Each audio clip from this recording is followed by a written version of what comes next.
Continuation ng pancake na. Okay. Ano lang, dahan-dahan. Slow lang. Slowly lang. Anong tawag yan? Di ba tawag?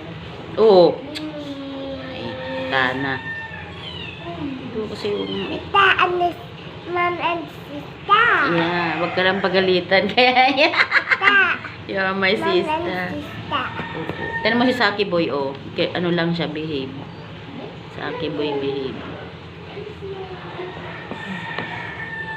Tita, what's that?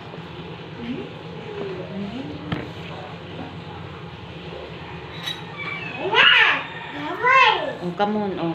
Cut, may cut daw. Dali, go to Saki Boy. Go to Saki Boy. Huwag mong ano yung kagalitan.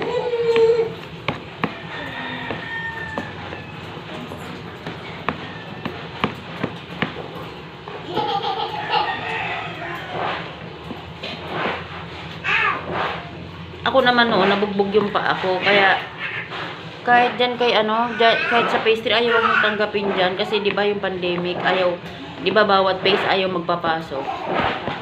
Sabi ko, magpapahirap lang ako kay ano. Si, yung lalaki dyan na manghihilot, sino nga yun bro? Yung sa pastry, may lalaki dyan na manghihilot, si, nalimutan ko na, yung malapit kila Ate Leia. Yung pinahilutan namin dati, meron dyan sa pastry, parang dyan sa bukid-bukid, malapit na sa bukid ang ano niya, bahay niya sa dulo.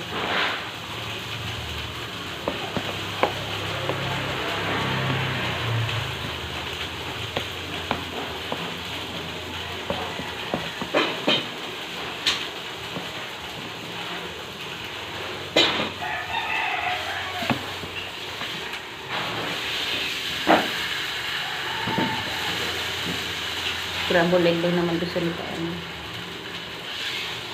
Tapos may kanin na dyan. Bigyan mo. Paggabi naubos na yung kanin eh. Tsaka yung... Hindi lang makain. Malaki na siya eh. Kaya sa kanya mag-ano na siya ng dibdib. Kurutin mo nga yung baboy tro. Malambot na.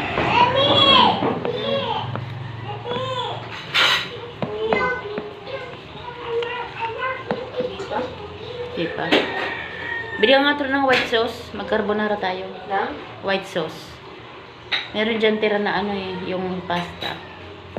Para breakfast natin at saka merienda. Saan mo? Dyan, sa labas. Bili ka ng giniling, tapos bili ka ng white sauce. Kung walang white sauce, kahit ano na lang, creme densada. Nestle cream, gano'n. Kaya kung wala nga white sauce, pwede namang Nestle cream o creme densada. Creme densada kasi, Nestle cream yun at saka gatas. Tana. Nagsama na yun. Dapat pinati mo kay Sak at saka kay Tana. Ganun gusto kain siya. Oh, eat na. Di ba kakain niya si Sak?